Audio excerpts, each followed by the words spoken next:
Let's role play. Okay. All right. I'm gonna be. No, wait. No. Oh. Okay, you can be Baba Yaga. That's I'm fine. Baba Yaga. You be Baba Yaga, and I will be Baba Yaga's friend. And you, Baba Yaga, are a fan of Uncouth, and I want you to roleplay a moment of you advertising Uncouth to your friend who also likes video games. Okay. Hello, I'm in my house with the bird legs on it. I'm just listening to my favorite podcast, A Little Uncouth. What's your name again? What? What's your name again, friend? What's that? What's your name? I forgot. I'm old. I'm an old woman. I'm an old witch. You gotta open the door. Oh, fuck. Open the door. I can't hear you. Oh, hear you. Hello. Oh, hi, Baba. Dude, Baba. What's up? Dude. I forget your name. What is your name again? My name is... Oh, check this out. You're gonna like this name. Yes?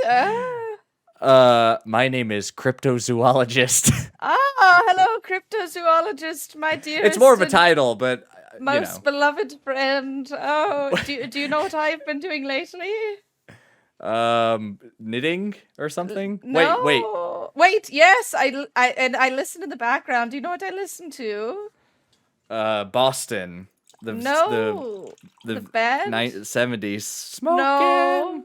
No, I don't. No, I listen to my R.E.M. favorite. Speedway? No, my favorite podcast. Do you want to know the name? Is it the Joe Rogan Experience? Wait, don't tell me. Wait. No, that's it. That's already it. Oh, you've already gotten it. Wow, you're fucking. You're such a. Oh God, you're such a fucking dweeb. No. What a fucking you take your little fucking supplements every day. Your little mushroom supplements. No, I listen to my favorite podcast. It's called A Little Uncouth. That sounds fantastic. It's featuring Tiffany and Tyler, and they talk about games and other bullshit. Can I get it on Spotify, Google Play, Apple Podcasts, Breaker, Overcast, Pocket Casts? Can I get it on any one of those? All of those except for Google Play, because that's an app store. Google Podcasts? That one, yes. You can get it literally anywhere you listen to podcasts, even YouTube. They have videos on YouTube. Say no more. I'm already sold. Yeah, I've liked every video, as should every listener of A Little Uncouth. Actually, maybe say a little more. I want to hear what it's about. What is it about? So it's about Tiffany and Tyler, aka Gray and Boney, and they talk about video games and bullshit and Miss Elysium and lizard people and Satan. It's just lovely. A lot of Satan. Lots of Satan. I hope there's a lot of Satan, actually. There is. It's wonderful. I know. Okay, it's right up my alley, since I am in fact Baba Yaga. You are Baba Yaga. Wait, is this okay? I was gonna ask for clarity. See, we've known each other. I'm the cryptozoologist. We've known each other for a long time. My dearest friend. But I've never quite understood if your accent was evil witch of the woods or John Wick. No. John Wick? Is that the guy who's on the phone and he's like, I will find you and I will kill you? That's exactly who he is, Keanu Reeves, and they call him Baba Yaga. That's not Keanu Reeves. That's some other guy. You are so soft-brained. What? I've never seen John Wick. Okay, no, that's fine. That's who it is. Is that the one where he's trying to find his daughter? No, that's Taken. Oh, fuck. Okay, that's what I was thinking of. That's Liam Neeson. You're talking about, I have a very specific set of skills. I will find you. And I will kill you. That's what I'm talking about, but he says it on the phone. Yeah, that's Taken. No, John Wick is Keanu Reeves. Keanu Reeves is the Matrix guy. Neo. He's also John Wick. He's also Neo. He's the Dama Matrix. Dama Matrix. You must understand that these human beings you see in movies are actors. Those aren't actual. You're not seeing their real life. That's Neo. That guy wears makeup to look like Neo and makeup to look like John Wick because he's it's all of Neo. them. It's all Neo. He's the chosen one. Are you telling me we live in a simulation? Yes. Okay, good. You know what else they talk about on this podcast? They talk about conspiracy theories. It's a wonderful time. Dude, my favorite conspiracy theory, Ratchet and Clank. How's that for a segue? Oh, wow. That is an excellent theory right there. Tell me more about Ratchet and Clank. Which installment is this that you're referring to? So we are going to talk about Ratchet and Clank Future Tools of Destruction, Boney. I was just doing a vocal exercise. Keep talking. Oh, sorry, I didn't want to interrupt. I thought you had something valuable to add. Silly me. No, I was trying to warm up my vocal cords. Okay, excuse me. Go ahead, continue. I want to Okay. listen. Z z z z z z z z z. Oh, I was gonna beatbox. A ba ba ba ba ba ba ba ba ba ba ba. Ratchet and Clank Future Tools of Destruction Yeah, was my favorite game. It was a PS3 game, and I never played it actually. Wait, was it? That was an era of Ratchet that I never played. Yeah. Wait, so you're playing like a remastered version or something? No, I'm playing Ratchet and Clank Rift Apart. Oh, well, what the fuck are you talking about? Future tools of my butthole. What are you talking about? Future tools of your Wait, is this? Are you referring to your Amazon wish list? Yeah, but I can't show that on stream. It's inappropriate. We're not streaming. This is a podcast. Well, I just wanted to let you know that I can't show it on stream. All right, so here's what I'm gonna do. I'm gonna make the picture for this episode. I never do that. I never add different pictures for individual episodes. I think that's silly. But for this one, it's going to be various things you put in your rectum. You know, such as suppositories, but also various shape ball. You know, ball like spiky balls and basketballs. Actually, I have a really fun game before we get into Ratchet and Clank. Are you ready for my game? Okay. Oh wait, my computer's frozen. It's legitimately frozen. My mouse isn't working right now. Oh no! Are you recording still? Yeah. Hold on. I think my yeah. Yeah, I am. I think my mouse just pulled a whoopsie. Okay, now it's good. Okay, game. Thank God. The game is. Let's read off everything on our Amazon wish lists. Oh, I don't have an Amazon wish list. Are you fucking kidding me? I think it's a bunch of books and I don't use it anymore. Oh, what the fuck? Okay, then Sorry. I'll tell you mine. I'll tell you mine. Are you ready? You just want to play this game so you could tell me yours. That's what. Yeah, no, you're right. I really do. I want because it's such a hodgepodge of random bullshit. Actually, dude, guess what? I'm wearing Bombas socks. No, you're not. Swear to God. Bombas, give us that sponsorship. Please. We'll write a jingle for you, Bombas. Yeah, seriously, that's what advertisers love. Jingles. Dude, we will literally sing a jingle anytime that we Jinga single. We'll jinga single every time that we talk about Bombas. We'll be like, Bombas socks, they make my cock rocks blow. Bombas socks, they make my rocks blow. Yes! That's good. That's what every advertiser wants. Just a oh, completely Bombas. inappropriate thing. Oh, Give me that Bombas. We want you to bomb us with your money. How about that? Bomb us with your money. Oh, okay. Bombas. My wish list. Are you ready? Go ahead. Crest white strips for teeth whitening. I regret this game. Alright, are you ready for the next one? Go ahead. A Medini full-sized blue solid wood violin. Okay. With a case and extra strings and a bow and a bunch of shit. All right, I want a fucking violin. You know what? You want to know what else? I don't know. Is this your zombie preparation kit? Is that what you're whitening preparing? strips and a violin? Listen, how do you get zombie apocalypse from that? A creative mind could turn those into murderous weapons against the dead hordes. You are just a fool, and you're gonna fucking try to play it and then put the other shit on your teeth. That's stupid. All right, the next thing on my list. Are you ready? Yes. An XLR converter Box. thingy, an audio interface. And a cardioid dynamic microphone, the Shure SM7B. Mm-hmm. This is our XLR mic that we want. Yeah, I want to get that too. Yes. It's just so expensive.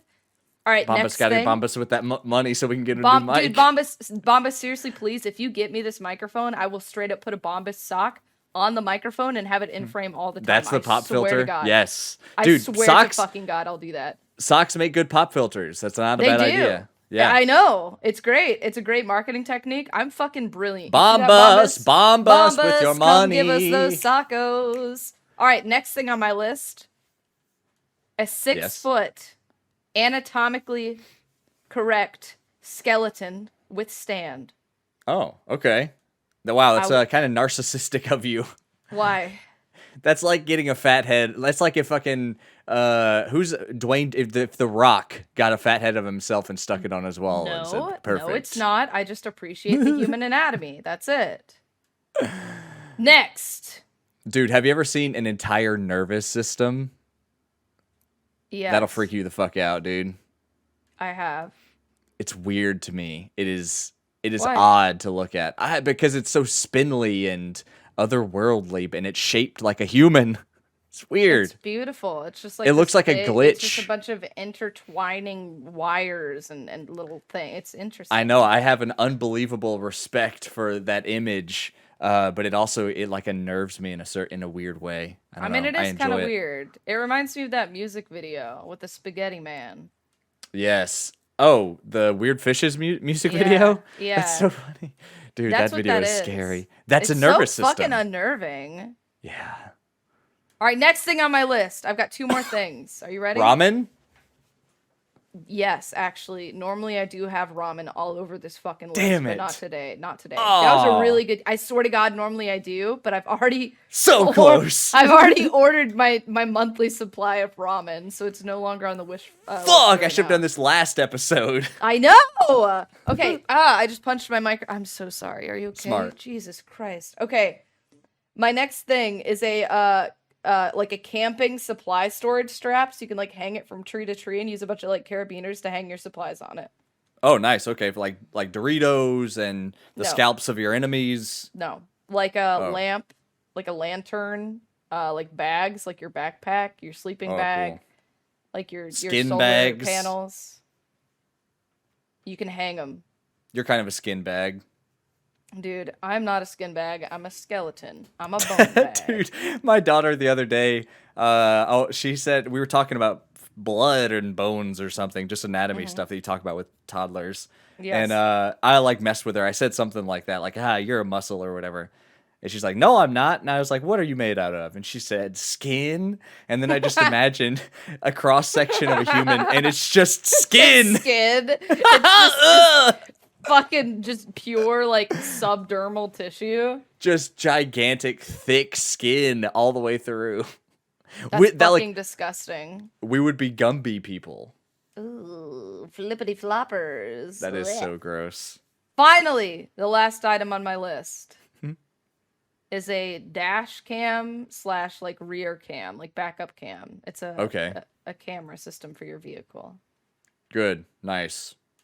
Yes. I also have like some furniture on there, but not cool or relevant.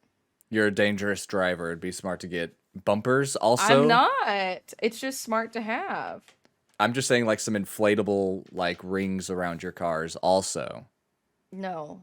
Maybe a turret system, so if someone tries to ram you because you cut them off, you can shoot them first. Shoot them. Keep yourself safe. Just fucking shoot them. Just light them up. This is for your safety, not theirs. Yeah, exactly. No. Okay. You're gonna become a menace to fucking American society. I can't wait. It's as if nothing has changed. Perfect. So that is my Amazon wish list. I'm glad we played that game. Tell me more about Ratchet and Clank. Clackitch and Ranked is good. Ratchet and Rank. Yeah, it's really good. Is it? I was telling chat the other day, it's some of the most fun I've had with Ratchet since Up Your Arsenal, which I think is maybe still the best one for its time. Up Your Arsenal? Is that an actual name of a game? Yeah, all of their game names subtitles are puns. So like the first one is just Ratchet and Clank, but the second one is Going Commando. And the third one is Up Your Arsenal. And then Rift Apart. It's a good game. Oh, wait, were there any more? That's all that came to me. Future Tools of Destruction, but I'm not seeing the pun in that one. I don't either. I can't. There's another pretty good one, but I can't remember what it is. But anyway, so this game is good, man. It's Ratchet and Clank at top form, I think. There's a variety of mechanics, different sort of play styles, as you switch between other characters. You know, that's not news to anyone. So it's like Donkey Kong, where you can switch between all the monkeys, and they have different little abilities. Donkey Kong 64. I don't know why that's the game that you compare it to, you fucking lunatic. What? Wait, they're why You know not? my feelings on that game I haven't played. You know how strongly I feel about that game. Dude, I just looked up. Hold on, not relevant at all to what we're talking about, but I just looked up Good, thank you. at your name, and it says Middle Gray, aka Dylan Sprouse, and that it just brings me a lot of joy. So, oh, by the way, podcast listeners, he and I have decided that we're actually brothers. We're actually the Sprouse brothers. I am Cole, and he is Dylan. We took 2 quizzes and established our new identities. They both said I was Dylan. They both said she was Cole. But we had initially decided that I was Dylan and he was Cole, so we had to switch it. And not, yeah, it's It was strange. there's been this is a great development in my life, even. Like, I feel like I understand. Thank you, BuzzFeed, for the 2 quizzes that were the same. It was 2. No. Hey, here's my point. They were 2 quizzes, both set to establish which Sprouse brother you are. That's it. Separate quizzes that do the same thing. Yes. And they only had like 5 questions. Like terrible quizzes. No, they were great quizzes, and the fact that there are 2 just goes to show that they really want to reinforce that you know for a fact which brother you are. Oh my gosh. I would prefer one much more comprehensive quiz. All right, I'm going to have to be on the lookout for it. Dude, please write in with your Dylan and Cole Sprouse which twin are you quizzes. Yeah, so here's the future of Uncouth. I was about to say chat, but really listeners. Podcast listeners. Yes. This is the future of Uncouth. We are going to establish ourselves as a brand of quizzes and listicles that are just more comprehensive than our competitors. So instead of which Sprouse brother are you, it's which Olsen sister are you, and it's 32 questions. They're all essay questions. They all have to do with the location. They have to be fucking reviewed by a live human being. Correct. You have to have references. A boss. This is like 23andMe. I need some it's like of a your resume. DNA. We need your resume.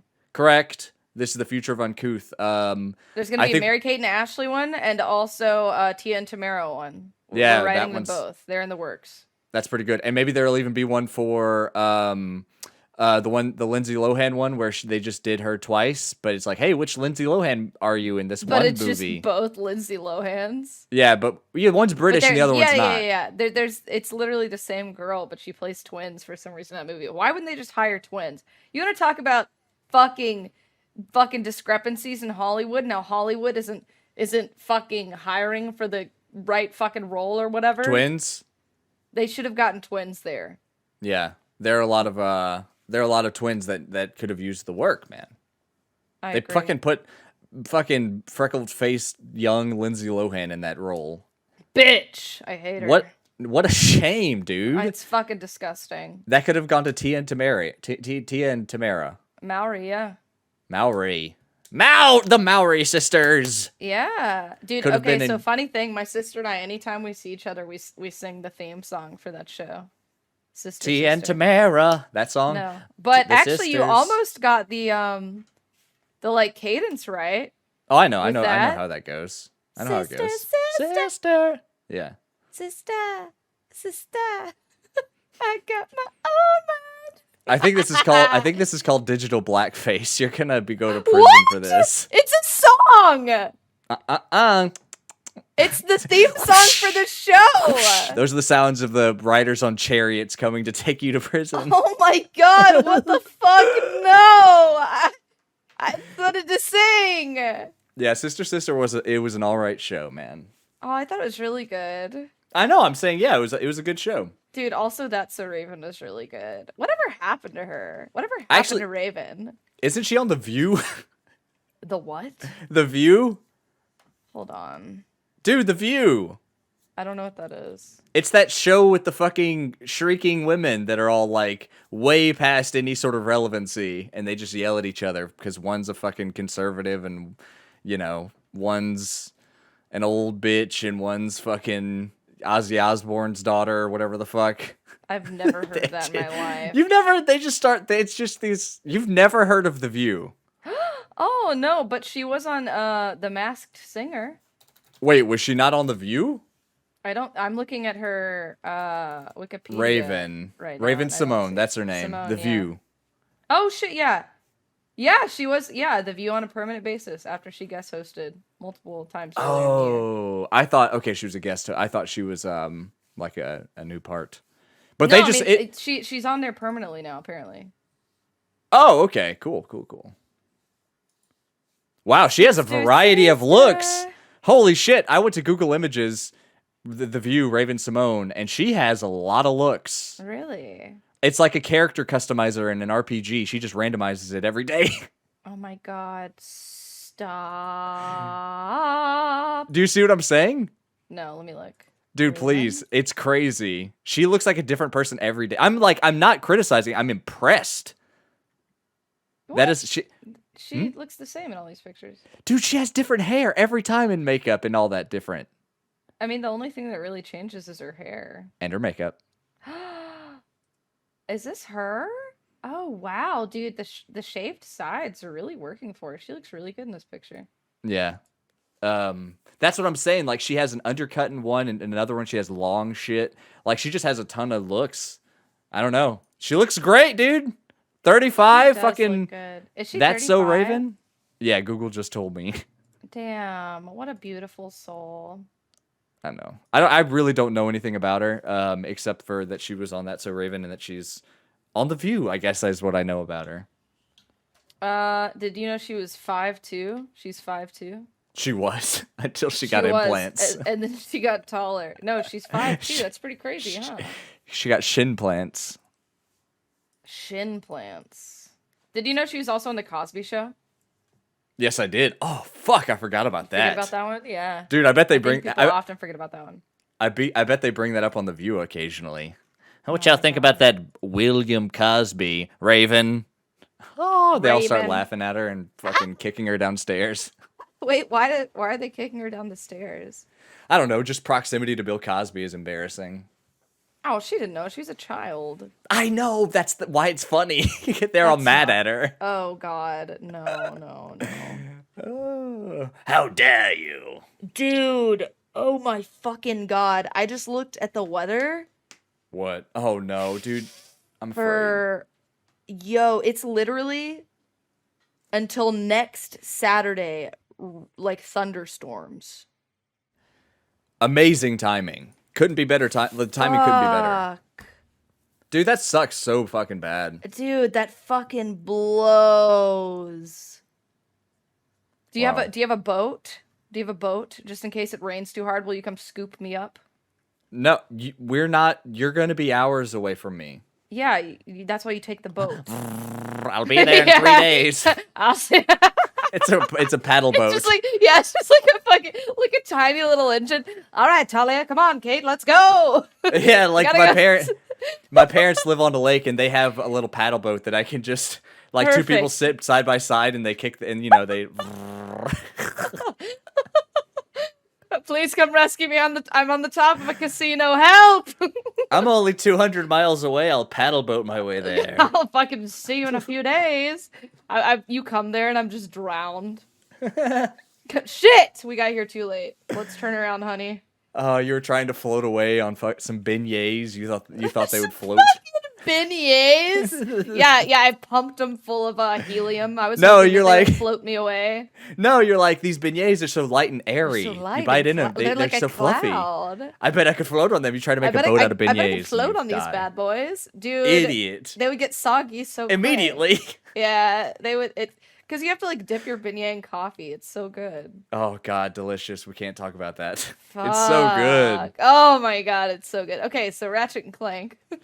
Yeah, that game is good, man. Tell me about It's- these mechanics. It's surprising because like with the power of the PS5, the SSD and all that shit. Like there's no load times really anytime you want to use a fast travel, which there's not a lot of fast travel. It's like very specific points in the world. It's immediate. Like you walk up to the thing and it's like fast travel, yes, bring, and then in like half a second you're running around the other side of the level or whatever. Oh, that's nice, dude. Load times sometimes can be a huge pain in the ass. So that's really nice. Yeah. Well, that was a big focus of this next gen or whatever with both Microsoft and Sony was like cutting down on load times and making games just run smoother. Oh, that's so cool. Yeah, so it's really surprising. Like I feel like this technology with the fast loads and all that shit is like Rift Apart was developed around that concept because I mean the whole idea of the game is that you're traveling between dimensions, and so they can seamlessly go from one area Mhm. that one ecology, maybe you're in like a desert area and then you walk through a door without any loading or anything and you're immediately in space, like that's the kind of variety that they can go between immediately. Like you could just load into an entirely different level with an entirely different look without any sort of game, like the game having to like, hold on, wait, let me put the fucking do this, put the mountain here. There's nothing of that. It's just Oh, it's that's just so there. nice. It's surprising, yeah. Um, Wait, uh, yes, actually, since when you bring up the new generation of consoles, right? What is the new Xbox called? the Series X X? or Okay, S. that's dumb. Yeah, it's Well, the that's Xbox fine. series of models or whatever. Okay, so between that one and the PlayStation, what like console exclusives are there? Dude, it's so interesting you say that. So there are several really good PlayStation exclusives, and the biggest criticism that people have had against Xbox is that they don't really have anything in the That's way what of I was gonna exclusives. However, say. however, this year's E3 confirmed that there's a shit ton of really good Xbox stuff right around the corner, and it's all coming to Game Pass.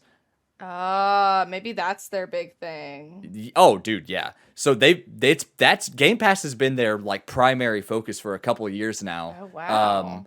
and they've been like buying studios, investing in games for the past few years, and it's just now going to start paying off. So like we Oh, had a in the form of exclusives on Game right. Pass. I We've see. had a few years of dryness when it comes, not a few, maybe a couple years of a bit of a dryness from Microsoft first party stuff, but that's because they were like they were acquiring studios, they were Right. making moves, they were like, just throwing a lot of money around with the investment or and the payoff to come 3, 4, 5 years down the road. And we're Right. starting to get to that point where the investment is paying off. And so like that's why Xbox and Bethesda's conference slash Bethesda's conference was so fucking good because like they're finally all these investments are finally starting to pay Like the off. ultimate payoff, I Yeah. guess. Yeah, Finally so coming, everything coming to fruition. yeah, and so like people who are actually invested in the console wars, like who actually give a shit and take a side, small brain fucking soft brain fucking Swiss cheese brain fucking people, Swiss, yes. uh they've been saying like Xbox is stupid, fucking power to the PlayStation or whatever because we got Ratchet and Clank and Spider-Man Miles Morales and Demon Souls and like there are 4 or 5 really good exclusives on PS5 and Oh, it hasn't been out for a year yet. It's right. not bad, dude. It's not a bad selection. Meanwhile, Xbox has nothing. Like you That's what I was can gonna ask. I literally haven't heard anything about any Xbox like new exclusive things. yeah, I mean, you can play the Game Pass. Like Game Pass is still the best value and will continue to be the best value in the history of video games, and it's only going to become even better as those first parties hit it. Do you think But they're gonna raise the subscription price as more oh, games dude, come for out on sure. Game Pass? At some point, they Uh, inevitably will. you think so? I hope they Yeah, don't. they will. I mean, like all the streaming services are raising their prices. Really? Yeah, in fact, I'm pretty sure Game Pass even raised theirs once already. Uh-uh. Yeah, because I've had Game Pass since Dumb. like when it launched, and I think they had one price jump. Damn, that's a I think. bummer. I might be misremembering and thinking of something else, but anyway, Game Pass is so interesting to me in that it's kind of like a Netflix for games. yeah. I mean, that was their model. That's what they wanted to Hmm. be, and it's such a great. I mean, listen, every podcast that's ever talked about a video game has talked about Game Pass. I'm not saying anything new or innovative or anything on this fucking No. topic, but I just want to underscore that Microsoft has struggled in the way of exclusives for the past 2, 3 years or so. Not to say they haven't had any, but they haven't had a glut of quality. Actually, they haven't had a glut of quality with exclusives for a long time now. But really, the Yeah, past couple of years have been especially dry right. because they were making moves that that like we're gonna pay off later. And like when it does pay off, man, like Game Pass is gonna be fucking insane in about a year. It already is, but it's only gonna become even like that much more insane as these exclusives make their way. Stuff from Obsidian, everything from Obsidian and Right. Double Fine. God, Oh, Double Fine? Is yeah, a they were Microsoft thing now? yeah, they got acquired by them in 2019. Whoa, so like Psychonauts 2 is going to be an Xbox exclusive. Baby, that's gonna be a day one Game Pass game. Wow. Oh yeah, day That's one. crazy. Yeah. Holy shit, dude. So, but not just that, like all their other studios, like the Initiative and 343 and the Coalition, and they've just and fucking the people who develop Wasteland, they have a ton of developers now. So yeah, the future for that platform, Game Pass in particular, but Microsoft in general, is pretty interesting. Right. I Yeah. think it's also cool that you can like play your Game Pass games on a PC, or some of them anyway. That's so Right. cool. Yeah, I mean, like, Game Pass is an amazing value. Like, all these games are going to come to Game Pass day one. And unless they have, like, they're exclusive to the Xbox console, which I didn't see anything to indicate that, except to say, hey, it's not coming to PlayStation. Right. I think they're all coming to PC and Xbox console Game Pass day one. Wow. Yeah. I mean, just Dude, think of that's how some many pretty PCs insane they are. value. Yeah. Just think of how many PCs there are. They would be stupid to make it a console exclusive Right. service, because Yeah. there are, however many Xboxes there is fucking 20 times that many PCs. Yeah, you most know? definitely. That's like a great cross-pollination effort on Microsoft's part. Right. I feel like they're really covering their bases. It's pretty fantastic. I don't know. Ratchet's good also on PlayStation. Yes, yes. So Ratchet and Clank. Haha. So yeah, lastly, I just want to say a couple things. They do a lot of really cool stuff with the haptic feedback on that controller. Oh, that's fun. Yeah, that continues to be maybe the best thing about the PS5, setting itself apart from the Xbox. It's like haptic. Dude, the DualShock 5 or the DualSense is like the coolest, most interesting, best controller I've ever used. That's cool. That reminds It's me a of like great when I controller. played with the Index, how there was like some haptic feedback, like when you'd pick up yeah. items or whatever. It just really helped with like immersion, I think. It really adds to the experience for It does. maybe not for everyone. Like I know there are some critics out there that, you know, if you have carpal tunnel or something like that, like there are some accessibility concerns there for sure. You can turn it off, I think, pretty easily. It's pretty easy. You to turn can. off. Yeah. You can, for sure. But as far as like just that bonus, not everyone is getting the bonus of the That's haptics, true. because some people physically can't, and for some people they just don't like it. But for myself, like if Rumble's an option, I always want Rumble on, you know, like I agree. like haptics a lot. Same. And so they do some cool stuff with that. The story's interesting. I like a lot of the new characters. It gets a little too melodramatic at some points, and I feel like it's kind of undeserved, and only because the game has such a chipper, cheery sort of tone. Like people compared this game to Pixar a lot because of how good it looks. Like visually, this game is stunning. I played at there are 3 modes: 60 FPS ray tracing, 60 FPS 4K, and then 30 FPS but 4K and ray tracing. I played at 60 and ray tracing. And visually, one of the best looking games I've ever looked at. Period. It's fucking beautiful. It's like a movie, like an animated Yes. film. Like that. They finally achieved that. Like this is it. This is what people. Incredible, dude. Yeah, it's gorgeous. And so like everything that I think in a lot of ways the weakest aspect of the whole experience is kind of the story. Not to say it's bad. It's just I don't know.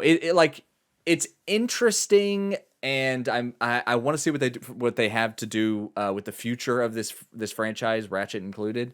But like I don't know. I just didn't love the direction. It just felt like they needed to take a serious turn because they have some ideas for the future of the franchise. Right. But the serious turn didn't feel super. I don't know. Like I said, earned, I guess. And it's not because Ratchet doesn't have like the importance or whatever as a franchise. Like Ratchet is a super important franchise to a lot of people, and like it, you know, they review well and it sells well. So it's not that it hasn't earned it in that regard. It's just that the story was kind of emotionally up and down, I guess. Like sometimes it's really chipper and happy, and sometimes they dip down into these really like kind of deep existential questions and issues, which I like. I That's like those things. interesting. That just seems a little bit out of place, I guess. Yeah, and I think you can do comedy and crisis. You can do that. Like those two genres aren't magnetically opposed. I just don't know that they did it very well with this game. And it wasn't bad or atrocious even. I just don't know that it landed super well. A great mix of like comedy and like tackling some harder issues. Disco. Oh, dude, no, you're absolutely right. Yes. Because that's such a funny, light-hearted games at some points. And then at other points, it is just fucking oppressive. Like, hard to fucking watch, hard to play because of like some of the content. But I won't go any further into that for now. Okay, we'll get into that in depth, but yeah, that's kind of all I wanted to say on Ratchet. I think it controls amazingly, like for platforming, for exploration, traversal, all of the new tools they give Ratchet. Like there's some tools that they give him that you've never really seen in Ratchet before, as far as his ability to get around environments, I guess, and which is good because a lot of these environments are really big and like in a way that Ratchet and Clank had never really been big. It's a really cool evolution of the series. I love it mechanically. I love it visually. I love, like, the soundtrack is fucking fantastic. Everything about it is like they're killing it over there. But yeah, I think the weaker part is the story. And actually, it's interesting. I think that's kind of true for Miles as well, Miles Morales. But I think Ratchet and Clank is overall just a more fun, more interesting sort of game. But also, I had just played Spider-Man when I played Miles Morales, so maybe I was a little fucking tired of it. Whatever. Sure. It's like if you're a PS5 owner, I think this is a must own game. It is really good. How much is it? 60? It's $70. What? PS5 games are $70. Since fucking Winter Games, $70. What the fuck? Yeah, most releases are $70 these days. Oh my fucking god, dude! I guess not having the newer consoles, I fucking missed this fucking shit. What the fuck? 70? Yeah. Yep. $70. $70. Yeah. Listen, all of our like Australian and Brazilian friends are mad for freaking out because they have to sometimes pay well over 100 in their areas. What? Oh yeah, dude. For a game? Yes. Why? How? Why? Why? Regulations and stuff. Usually it's like, tariffs and trade decisions and just fucking weird political stuff that I can't. They can't just buy like Ratchet and Clank off of Amazon for like $70. If you're in Brazil and you go to Amazon, I don't know if you can go to I don't know.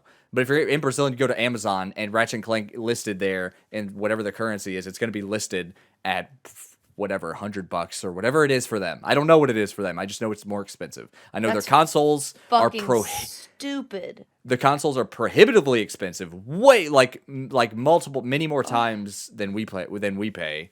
The consoles? Yes, the consoles themselves. It's bad in a lot of it, not just Brazil. It's bad in Australia, in a lot of areas in the world. That is crazy. Yeah, this shit is it's an expensive hobby. Expensive fucking hobby. But in other part of the world, it's prohibitively expensive. Oh my god. Listen up, people who got to deal with that. Find yourself a nice American friend. Oh no. Get them to buy it for you and then just have them mail it to you. Can you do that? Is that a thing? I have no idea. I guess so. I don't know if it's a gift. Yeah. I don't know. That's fucking nuts. Yeah, then just Venmo the money to them. That's fucking crazy. Yeah, it's pretty rough. Jesus Christ. But anyway, Ratchet and Clank is it might be my front runner for Game of the Year right now. Whoa. Dude, it's so good. I haven't liked Ratchet and Clank to this degree since Up Your Arsenal. I really, really, really like this game a lot. It's like a 9.5 out of 10 for me. Damn. It's really good. It's really good. And I hope all PS5 owners get around to playing it at some point. Well, that's good to know. That's crazy you like that game so much. Dude, I sleep hard on Ratchet and Clank. I've never played a Ratchet and Clank game. Yeah, those it has a big fan base, and its fan base is very dedicated. Mm-hmm. You know, I feel like for Ratchet and Clank fans, they have played the franchise for a long time. Usually, Right. you know, it's a lot of people like myself who played it on PS2 and then just kind of grew up with the franchise. But the cool thing about this game is, sorry, I had to take a little break there for a second. Joking. No, the cool thing about this game is there is a sort of, it's a good entry point into the series if you've never played it, because it does seem like they're kind of, I don't know, I don't want to say anything that's like too spoilery or going to make you think that I mean a thing that I don't, because what I'm trying to say is that this is kind of a turning point in the franchise, but I don't want anyone to make assumptions about that because it's not nearly as big as that could mean, but it's also not as small as that could mean. There's a very specific story thing that happens that I'm kind of thinking about with this game, and so if you want to get involved with the fucking franchise and play these games, now would be a good time because whatever the sequel is, I think it might be slightly different from what we know Ratchet to be. Interesting. But this game is fucking awesome, regardless of what they do with the franchise, regardless of where it falls. So far as a ranking, I think it's really, really good. Very nice. Very nice. Do you know what series they really need to reboot? Ninja Gaiden. I was talking about that No. today. Ninja Gaiden, Ryu Hayabusa, the ninja flipping around doing backflips. No. Yeah. No. What? Ape Escape. Yeah, dude. Bro! That'd be awesome. Those games are so fun! They are. Incredible soundtrack. Those games fucking rule. Oh, dude, they're just like such a fun, easygoing, cute little cartoony time. Yep. Oh, I love, dude. Sadly, that studio was absorbed or something into the PlayStation brand. They don't that name doesn't exist. I can't remember the name of the studio, but the people that developed fucking Ape Escape were just kind of absorbed into the overall Sony, the PlayStation brand. And so now they're just kind of like PlayStation Japan East or whatever the fuck. Well, they're making a mistake by not making another Ape Escape game. Hang on, I'm about to do something real quick. Are you gonna email them and ask for a new Ape Escape game? Oh, it's Japan Studio. That's who it is. It's Japan Studio. Those are the people who okay. developed Ape Escape. You want to hear something fantastic, though, Boney? Yes, yeah. The closest thing that you're going to get to an Ape Escape these days. The closest thing, and I promise you. Yes. Do you want to know what that is? Yeah, tell me, please. How much do you need to hear this? Pretty badly? 10 out of 10 need to hear. The closest thing you're going to get to an Ape Escape? Uh-huh. Astro's motherfucking Playroom. Yeah, I'll just play the old Ape Escapes. Thank you. No, stupid, because Astro's All right, guys, Playroom thank you for listening to the podcast. developed by Studio Japan. I don't give a developed by fuck. I want Ape Escape. I don't want Astro. I want monkeys. Dude, I hear you. I love monkeys. Listen, don't get me wrong about the monkeys. I love them. I want to put them in nets. Monkeys I come want up. to put them in nets. I want to hit them with my little lightsaber. I want to catch them in my nets. Dude, the cookies. Oh, I love that game series. I know. It's Monkeys so get good. brought up just about every episode in some regard. Oh, that's true. That is a bit I of recent like sort of thing. monkeys. Dude, I also like monkeys. But they're also fucking scary, dude. Monkeys are scary. Oh, I know.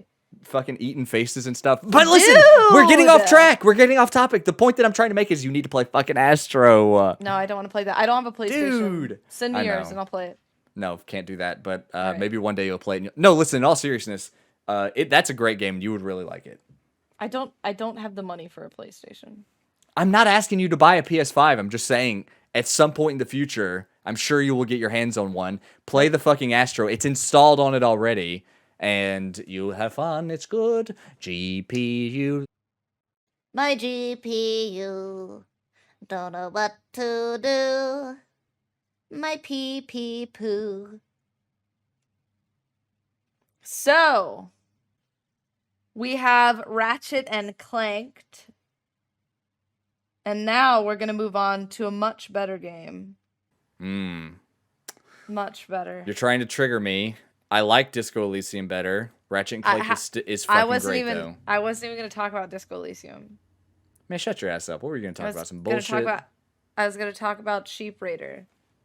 Oh, not even close. Ratchet and Clank is a genre-defining game.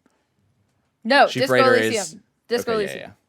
So, very exciting news. Guess who beat Disco Elysium last night / this morning? Because I couldn't stop. Wait, hang on. George Clooney. I said I in that sentence, so that should have been your first context clue. I don't listen to you. I just talk, and sometimes it matches up with things you say. With the things that I say. It just kind of seems like a conversation. It's not actually. It just sort of works out. It's honestly pretty amazing. Well, my thing is just like a stream of consciousness, and I think you just kind of bounce around it.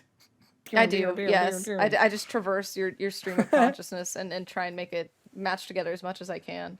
Actually, You're Star Fox to my Andros. Dude, the fucking editing process is hell because it's just a lot of moving around, just gibberish to try and make a conversation. It's a pretty amazing job, though. Yeah, thank you. I All really things do considered. my best. Dude, we bust our ass here, okay? We really try. Yes, you're right. It's all these problems that we have are caused by me, but I do nothing to fix it. Stop! No, it's fine. Everything is good. We both work very hard. So, Disco Elysium, I beat it. Yay.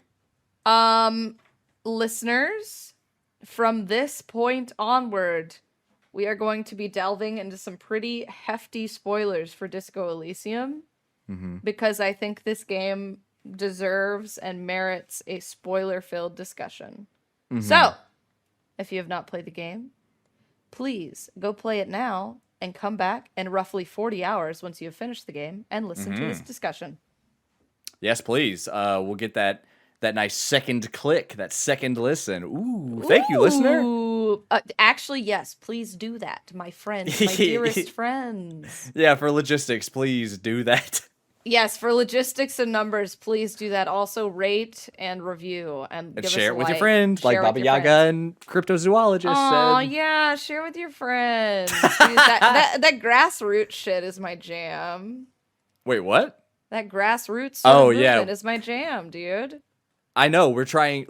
We want Uncouth to be a It's like a little family.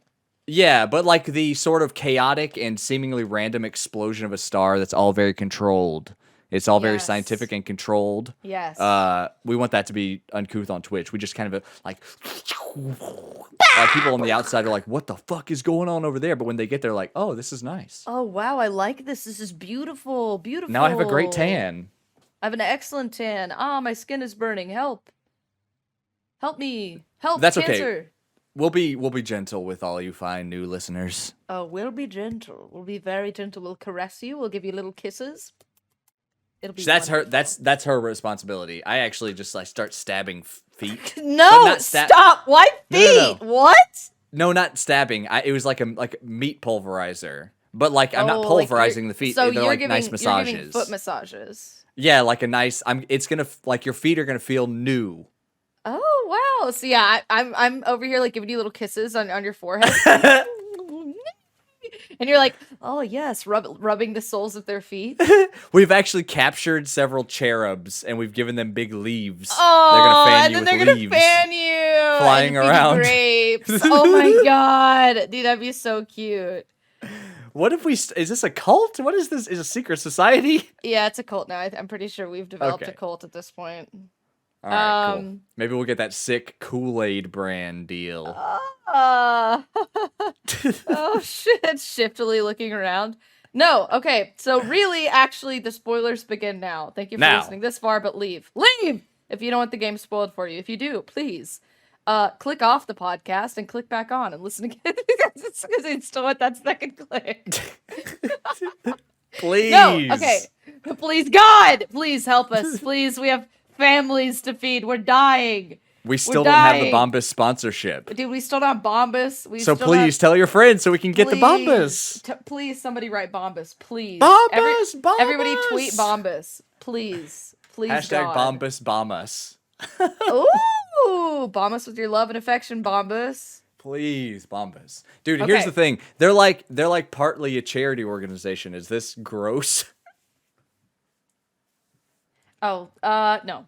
It's fine. Okay, sweet. Fine. I was hoping that's what you would say. Yeah, everything's fine. We're good.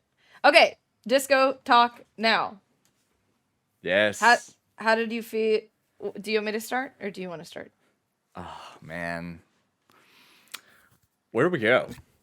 How do we start talking about everything that happens in that game? Well, clearly we start from the end. So, right, that's the only logical. So, how did yours go? Did you see the cryptid? I don't know if you can hear any of my freaking out. You can't hear me. You can't hear me right now because I'm screaming so loud. Oh. But dude, yeah. The Insulindian Phasmid? Yeah, dude. Oh my fucking God. Isn't that good? That moment is incredible.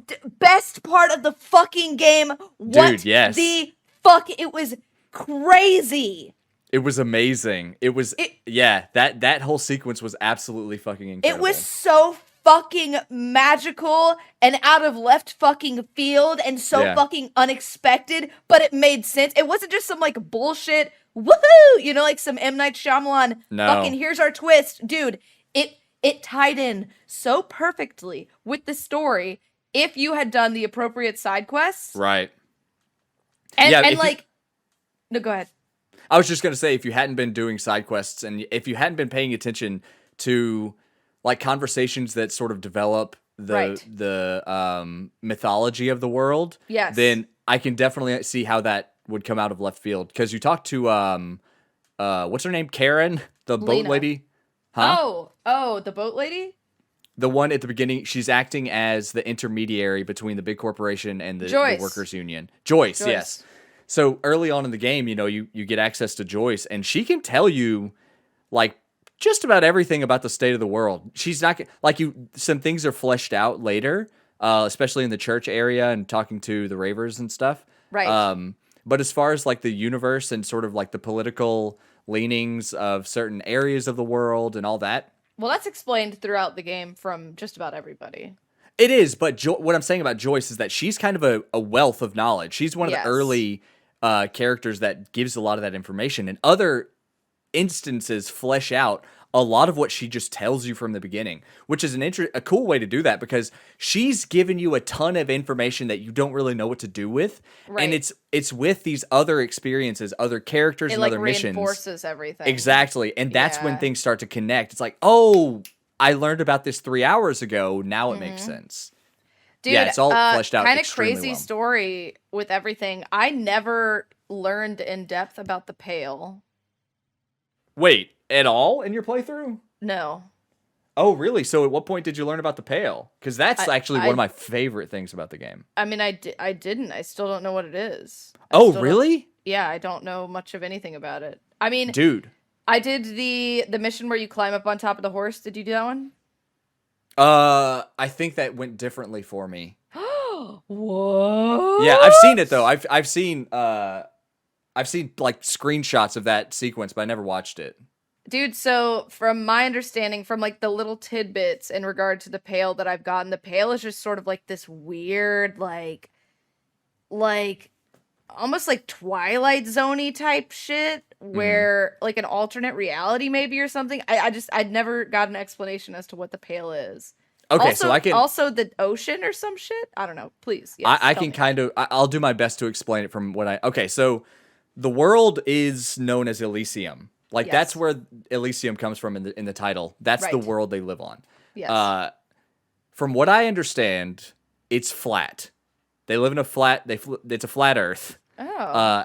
And they are surrounded by some sort of some sort of like there's some sort of wall, but it's not a physical wall. It's not like a wall that was constructed by creatures. It's like some sort of mystical, gravitational, some sort of force or something that Right. surrounds the world of Elysium. Okay.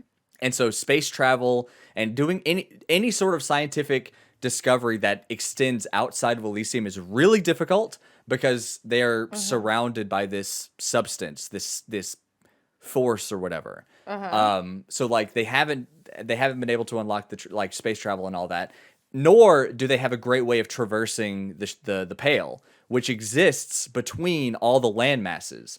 And in the world of Disco the Pale Elysium, is like the ocean. not exactly. The Pale is because there are oceans, but oceans are found on the they call them isolas, which is like Italian. Isolas, yeah, they call them isolas, and but they're just islands. They're just islands in the Pale. Yeah. Imagine islands in the ocean, but instead of Right. ocean, it's viscous white mist fog shit. And when you interact with the Pale, it degrades your mental faculties over time to where eventually, if you spend too long in the Pale, you lose all sense of self and you become like a husk.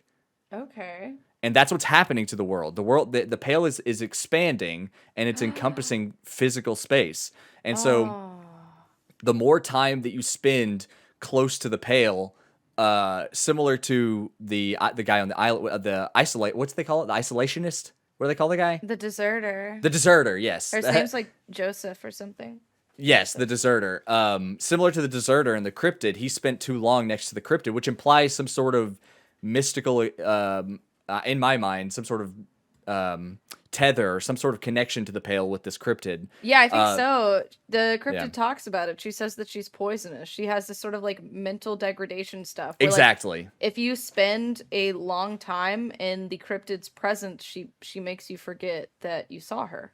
It's part. Right. It's like a defense mechanism. Exactly, and the Pale does something similar where people who study it for too long or interact with it too long or spend too much time in the Pale traversing it, they lose similar mental faculties. Right.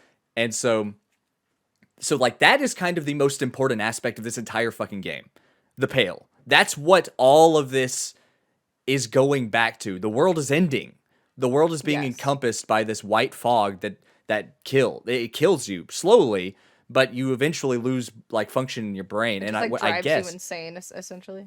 Yeah, I'm kind of extrapolating here because I don't know specifically what the ultimate fate of a human is in the Pale, but I just know that you lose yourself. Sure. And so that's like everything about all the political systems and all the movements of humanity through these different cultures. Like the entire like the message or the theme of all of the game is kind of about the frailty of it all and how ultimately we are at the whims of the rest of reality that's encroaching on us. We can't stop the Pale. They have no way of stopping the Pale. They just have to get closer and closer together as they squeeze inland, trying to escape the Pale until eventually it just swallows them. Wow. I'm gonna have to go back and like watch some videos on like her description of this because so when you went into on the island, the sniper's nest, did you take a little nappy poo on that bed? Yeah. Wait, I don't remember specifically. Is that what initiates the dream sequence? Dolores Day? Yes, Day. Yes, yeah. dude. Yeah. That was amazing stuff. That was fucking nuts. Especially after that, did you see the big sort of like spiritual similar sort of like vision quest thing in the church? Yeah. So do you know much about Dolores Day or whatever? No, so really. she was a political and religious revolutionary hundreds of years ago. In the game's mythology? Yes. Yes. Yeah, then I do. Yes, I'm aware of Okay, gotcha. Yeah. And it's man, I wish I only know kind of I wish I don't know if there's more to say about Dolores Day as far as what she was, who she was, all that sort of thing, but I just know that she is now revered as a political revolutionary, a Well, spiritual revered leader. or hated. Right, depending on your belief system, I guess. Right, yes. Yeah. Because she was a murderer. Mass murderer. Yes, right. But she had those glowing lungs. Man, that's actually an area of the game that I need to get more brushed up on, is her fucking responsibility and place in it all. Yeah, I don't really know too terribly much about it. But you learn a good bit in the church, I think. A good bit of it is explained. Did you end up doing the quest with the hole in reality in the church? In the church, yeah, I did. Oh man, I actually haven't thought about that sequence It was fucking incredible. in It's like up there in with 2 the years. cryptid for me. That was badass. Yeah, fuck, dude. Man, I need to go back and watch that scene again. Fuck, I forgot about it. Like, fucking great. it's so cool because this game the game doesn't really inform you that it's going to go in that direction. Right. Where reality is bending and where a more mythical sort of like just surreal direction. Right. The cool thing about the Pale is that they describe the Pale similar to how gravity is described, or the way that gravity works in space, where like reality is warped in the Pale. Right. Like time works differently, gravity works differently in the Pale. Like the Pale is this all-encompassing thing, and so the fabrics of what we know reality to be are coming like apart. Right, And being that's unwoven. and you don't really find out about any of this stuff until you cross the fucking bridge and go to the second island. Oh yeah, exactly. Right. That's when like Joyce and stuff talks about it, but it's so high-minded and obscure that you can't picture or imagine what she's saying, and then you get to see it in the church, and then on the island with then you start to understand, you put together the nature of this world and like everyone's place in it, and it's incredible. Like the ending of the game with the cryptid reminded me so good of the ending of one of my favorite movies. It's called A Serious Man. And the ending of that movie, I'm not going to go into it, but it has a similar sort of supernatural, nihilistic sort of ending where like nothing matters except the life that I live kind of thing. Because like right now it's all I don't know. Everything is kind of falling apart in a way that makes you realize that like on the other side of this event, the cryptid and the thing in the movie I'm talking about, the other side of this event, everything's different. You see the world differently now. right. Like things have now changed for the people who have gone through this experience. And I love that that's the end of the game. Like that's Dude, it's incredible. Yes. It's incredible. So good. Dude, the point where the Pale really started to become clear in my mind without having that description, I guess, from Joyce was when I was trying to reach out to the airship. There's some points where Kim is heard talking, but Kim isn't talking. Like we're hearing him through the Pale. And he's just saying this like really weird cryptic shit, and it's just like really nonsensical and all kinds of like just weird interference, and like people speaking in like what sounds like German and shit like that, and like and at one point I think her name's Andre or something, or no, Sonia, the programmer, she is explaining how like the Pale, when you're trying to transmit through the Pale, like there's a lot of signal interference and like weird shit going on because we're trying to reach up to the airship, I guess, or reach over to the airship. That part was fucking cool and surreal. That was the first time where something. Well, I mean, I guess outside of like the whole church area with the hole and like reality, but that was the first time where it got like really pale sort of supernatural. Right. I don't know. Those portions of the game were my favorite parts. The church, the whole church area. Anytime like the Pale was brought up and there was some sort of like weird like it almost felt like they were breaking the fourth wall a little bit. It was just just felt super surreal and strange. Yeah, that is definitely my favorite. As far as individual bits of lore and mythology and story, like I love the stuff about the political systems, the fucking scientific communists and the communards and the I love all of that stuff. But as far as any individual system of mythology in this game, the stuff about the Pale and the state of Dude, the universe is 100%. so It's so good. It's interesting. so fucking good. So Yes. good.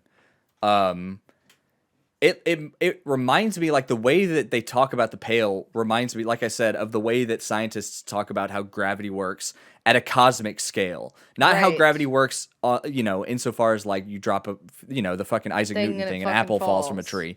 Yeah. But, like, the way that gravity bends around stars and black holes and that sort of thing, that's kind of how they talk about the Pale. And it's like, it's like the people who live in Disco Elysium kind of get to study the cosmic effect of gravity in their everyday life, Right. because No, they're it's just kind of hanging it's around it. it's so cool. Like it's so well written. Like the writing in this game is the best writing I've ever encountered in a video game. It's so thoroughly thought out and well Yeah. written and properly explained that it just like feels real. Like Yeah. the Pale feels real. I want to know more about the Pale. I feel like there's a fog coming over the horizon. Like, Yeah, dude, dude. it's fucking incredible. This game is so good. Dude, the two best games of 2019 really got existential with their subject matter, because I would implore you, dude, at some point you have to play a game called Outer Wilds. It deals with similar themes of existence and purpose and the That's the one smallness where of you life. die over again, right? Yes, Like but every time an asteroid hits or some shit. oh man, you know so much about it already. That's all I know. Oh, okay. I just saw somebody play like a portion of it. I'm like, why do you keep fucking dying? And he was just like, oh, it's Gotcha. just a thing that happens. You have to explore more Dude. every time. That's a game, you want to talk about endings. I think in 2019, Outer Wilds and Disco Elysium gave us two of the best video game endings I've ever seen. Wow. Both of those games, and they came out just a few months. It was weird how those two games came out alongside each other, because at every award show, it was like, it was between Disco or Outer Wild, like which one gets the award. Wow. And I mean, Right. Sekiro came out and all that, but those two games I feel like just stood out so fucking far from the rest of the pack. Right. Man, Yeah. I need to play Outer Wilds. I'm gonna put that on my list right now.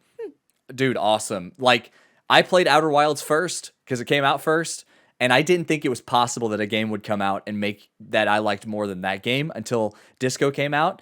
And like the fucking battle of those two games in my mind over which one I prefer, or like would give a game of the year sort of nod to, it was such a fucking was tight race. difficult. It was so difficult. Those games they do similar things, but they're so profoundly different as well. Like, they couldn't be more similar and dissimilar. That's so They're interesting. they are such interesting fucking companion games, but they came out so close to each other, and they are both like indicative on the state of the industry in different sorts of ways. I think that those games are both incredible games. Both of those games are better I'm than gonna have to anything that play. came out last year. Both of Wait, them. where were they on your rankings, by the way? Wait, what Outer do you mean? Wilds and Disco. Disco was 1 and Outer Wilds was 2. Damn. Okay. Wowie. Fuck, that's crazy. Okay, I have it on my 2 playlists, and I've also moved Disco to completed games. There you go. Ah, fuck, Disco's so good.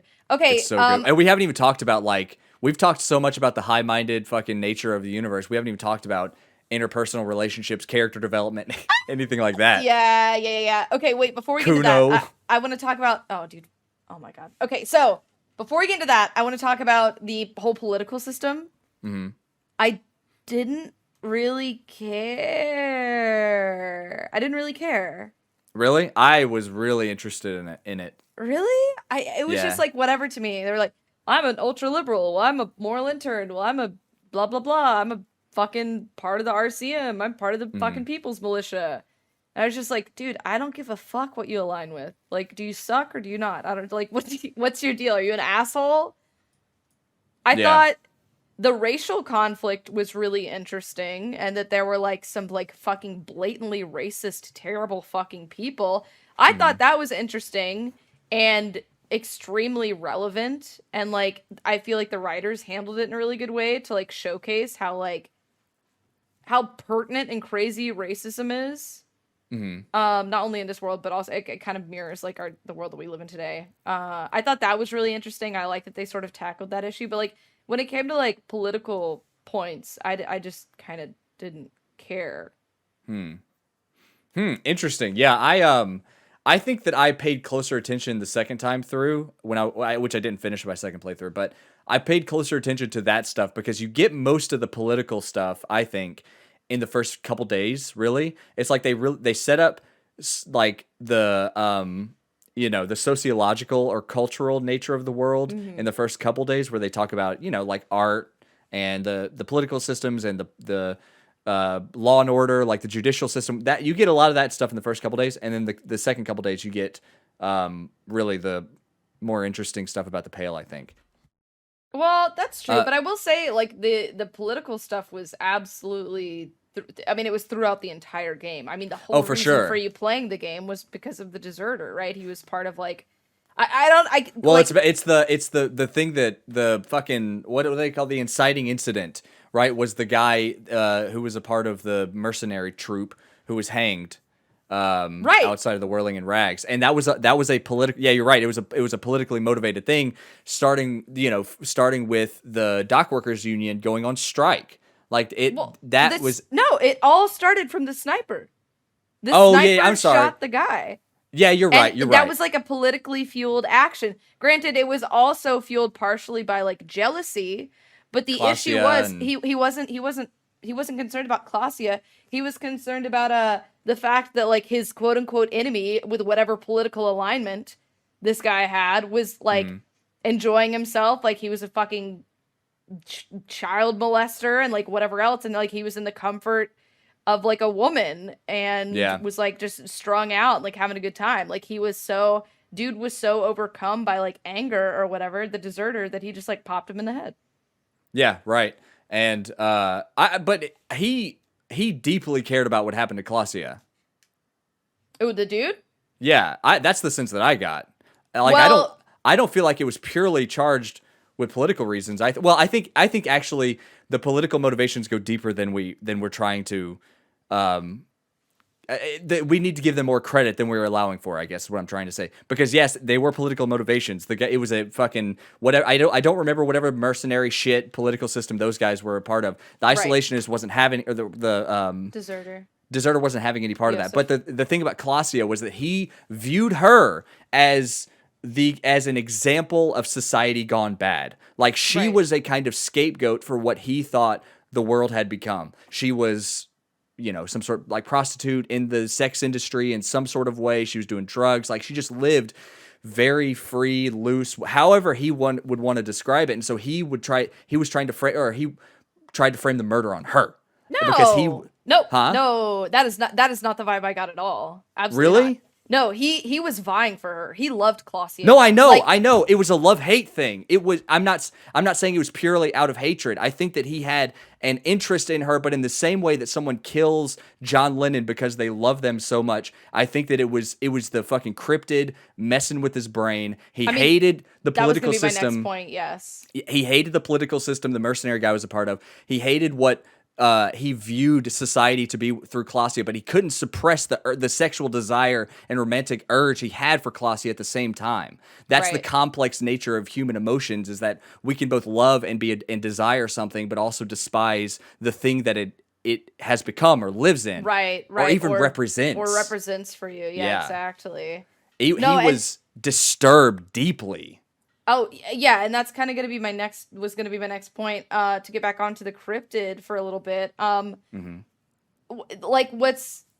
think the thing that I liked most, and like why the ending with the cryptid was like the best scene for me, was like the reason for all of this was the cryptid, the Insulindian cryptid, right? If it had not affected this guy because he had been in close term proximity to it for so long and like degraded his brain to such that degree where he had like gone absolutely catatonic upon seeing it, just to demonstrate like how fucked up he was by this thing.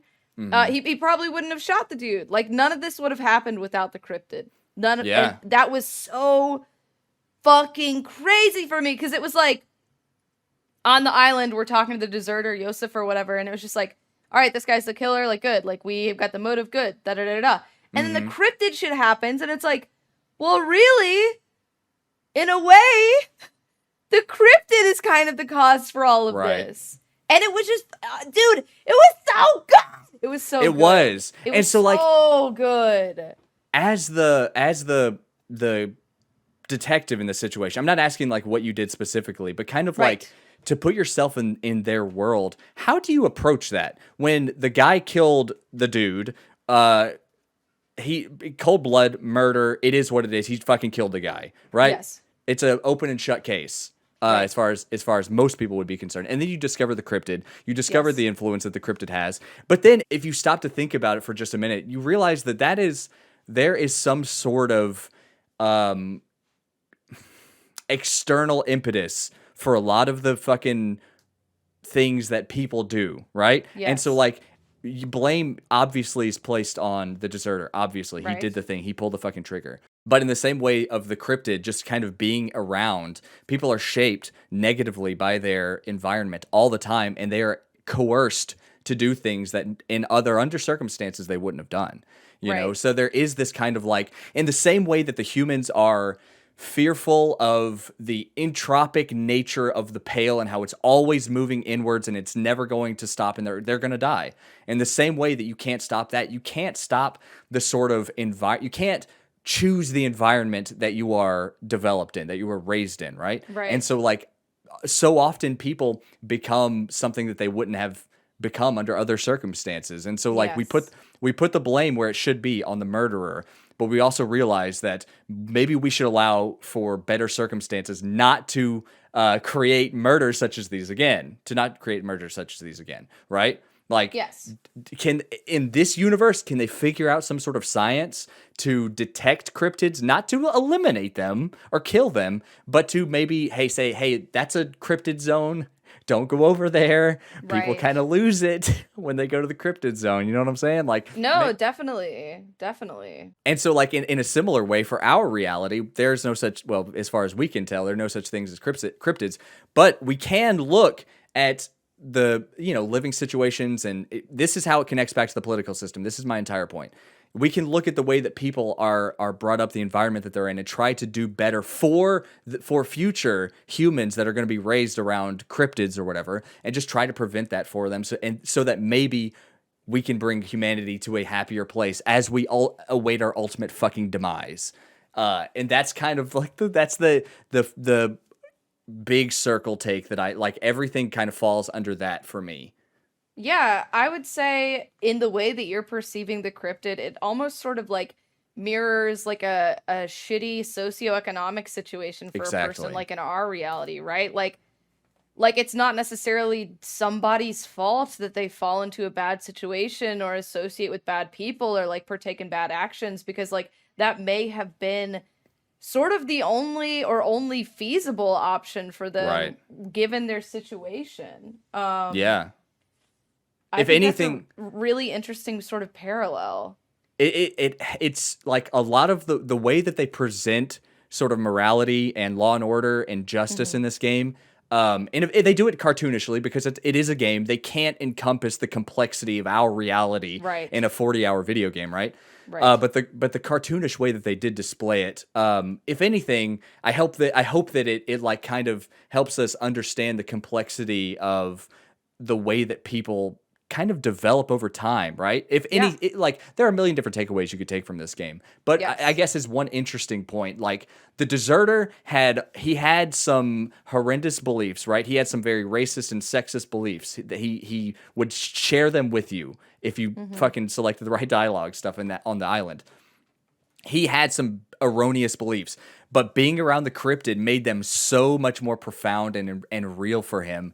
And so like you gotta arrest the guy, and you gotta fucking do your due diligence as the law and order in this place, the citizens militia for Harry and Kim. But also you have to understand and realize that Other people, this may happen to other people at some point. There may be another situation with a cryptid, as the Pale as the Pale does encroach more and more on humanity. This may happen more often. How can we prevent humanity from going fucking crazy as the and like, so just like for us, we see our impending doom. We know we're bound to, as Americans, we live 70 to 80, 72, 74, something like that. Right. We know about when we're gonna die if we live to be average humans. And so, like, we just gotta kind of fucking do what we can while we can and make it the best possible, fucking life and amount of happiness to go around for everyone.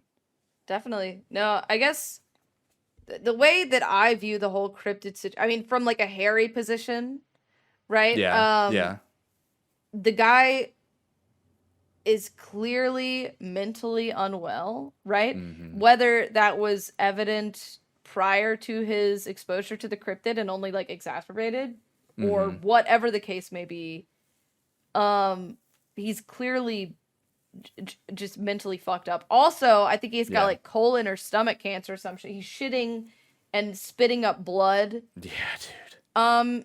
In his case, I would just like prosecute him with the whole. I mean, it would be hard to go the cryptid direction, right? Because like none of this stuff is evident in research or scientifically backstuffed. Like all of this was like telepathically like told to you by the cryptid, which clearly would not hold up in court. But I mean, I think you could definitely go with like an isolation perspective in terms of like why he's mentally degraded to such a degree.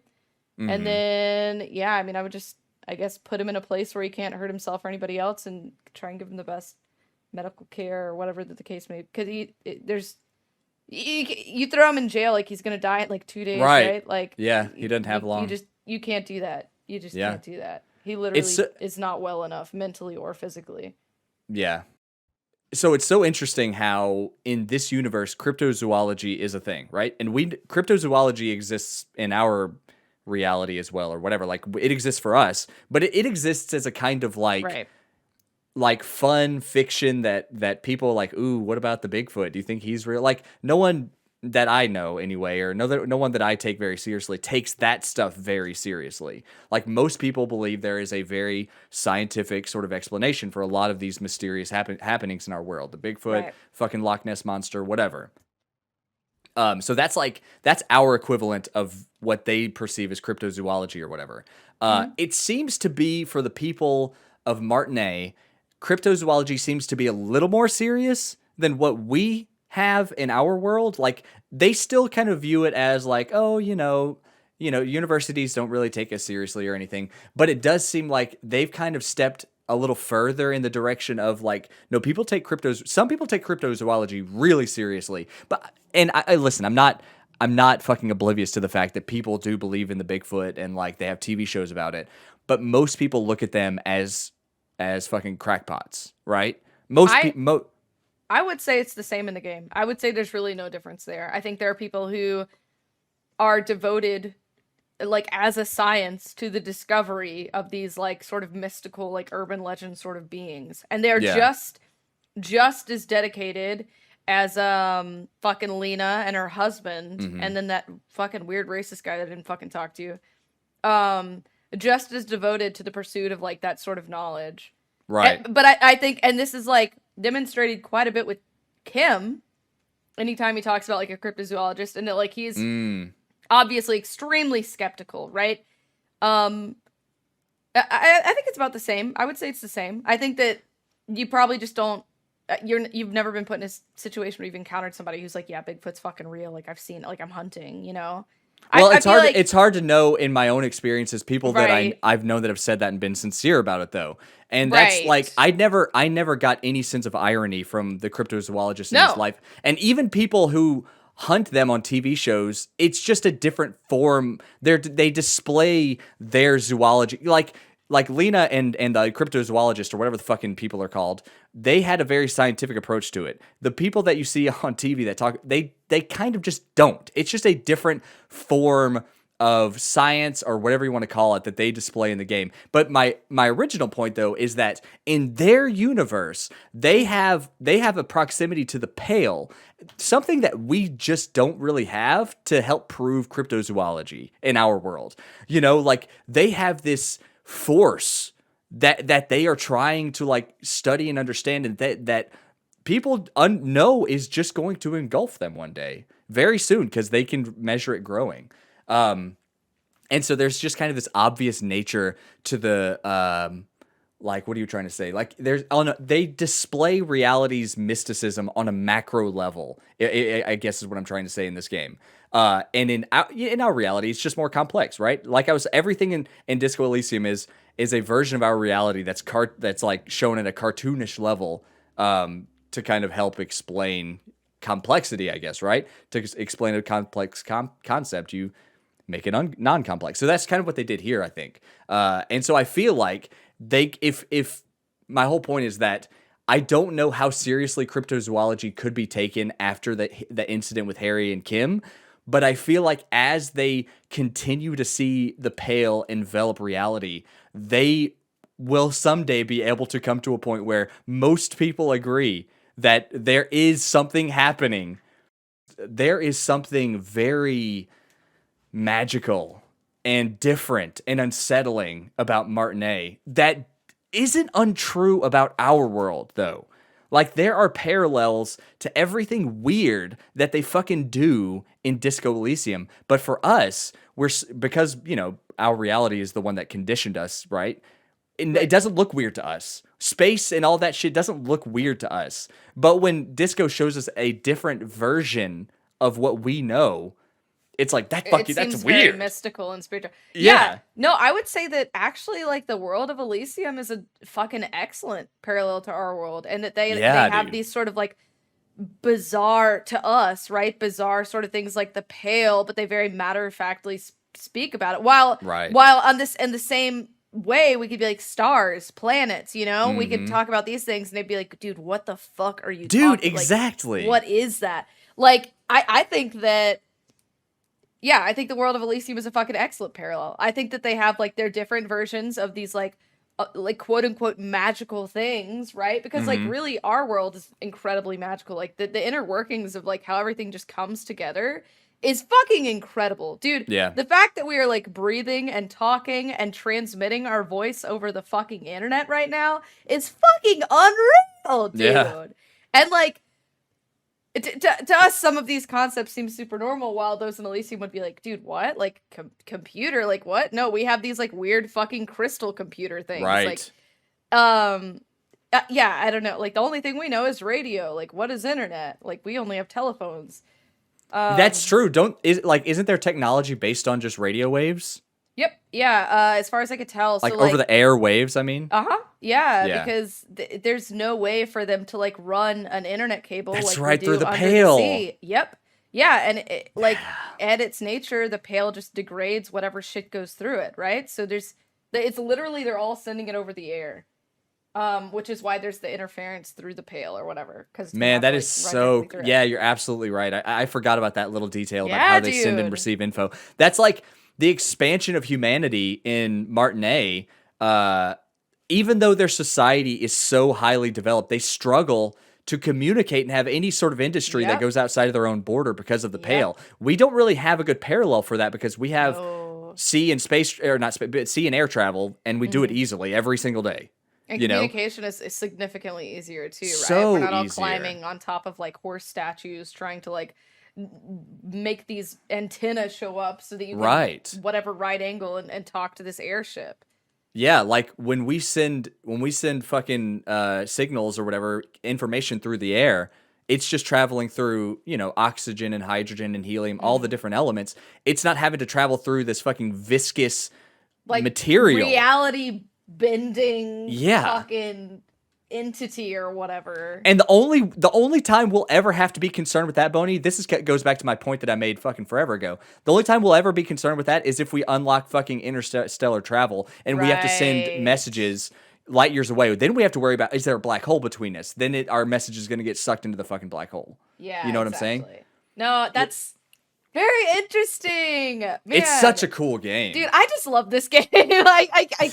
I can't get over this fucking game. It's so good. It's such a fucking great thing to talk about too. So we've talked like political, racial, some of the like heavier issues, and like higher level discussions. Let's Mm-hmm. get more interpersonal. Let's talk about like some relationships between characters, right? Let's talk more about some characters in the game. Would you like Yes. to? Of course, yes. I think characters that kind of really stand out for me. Yes. And I don't have the closeness that you have to the game. So in a weird way, we're going to have like this will be different ways of showing how the game is stuck with us, right? Because mine is such a distant experience. So Mine I is remember very fresh. outside of the main characters, obviously Harry and Kim. We've said we've talked at length about Kim. Yes, God, I love Kim. He's unbelievably good. But outside of those two, Kuno really stands out for me. Really? Yeah. Especially, did you do his mission with his dad? The dad, yes. Well, I have a question. Okay. When presented with the opportunity to kill, did you kill? The dad? Yes. In my first playthrough, I did not, but I considered it in the second playthrough. I haven't ultimately made that decision in that playthrough, so I don't know. I don't know how that goes. I never ended up getting my gun, so I never even got the option to kill him. Okay, gotcha. Okay. So wait, what'd you end up doing? Oh man, I don't know if I want to go down the rabbit hole of decisions made because we could talk about that for fucking. Oh, dude, I'm down. I'm fucking down. Oh, it's so good. Okay, so what happened with Ruby?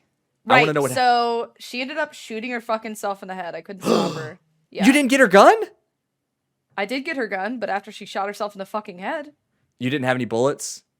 I didn't have my gun. I didn't have a gun. Oh, well, you can find there are a couple places to find bullets in the game. But it's not easy. I did not have a gun at all. Yeah. Well, I mean, you can find I believe you can find a bullet even without I'm pretty sure you can get 2 bullets in the game. But I would need a gun to fire the bullets. No, I know what you're saying, but what I'm saying is I'm pretty sure you can get a bullet without a gun. Wait, why would this be relevant? Why would I care about a bullet? Because that could determine the way your tribunal went. Oh. What? The thing at the very end? Yeah, when you after Ruby does her, so in my playthrough, yes. I convinced her not to, and she runs away. You never see her again. Right. She takes her gun. Okay. She shot herself in the fucking head, and I took her gun. Yeah, and she didn't have any more ammo, right? No more bullets? No. I had ammunition. I had ammo in my gun. I could have shot it. What the fuck are you saying? I could have shot her gun. I never found my gun, but I ended up getting her gun after she shot herself in the head. And she had ammo? I'm pretty sure. I had an option at the shootout to shoot the guy. The sniper guy. Who talked Oh, is that? Yeah, no. I see what you're saying now. I had an option. Okay. Oh, I absolutely what did you do had a with bullet that? because I think Kim took my gun to shoot him or shoot somebody else actually. Okay, yeah. So what did I do there? I didn't want to shoot anybody, dude. I didn't want to shoot Yeah. anybody, so I didn't shoot the guy. And as a result, I was shot twice. But you were fine. Yeah, I lived. Okay. I'll never be able to disco again. Yeah. Did Kim take a shot? He did not. I saved his ass. Okay, good. Yeah, that's very similar to how mine went. I got shot. I can't remember how. Did you shoot?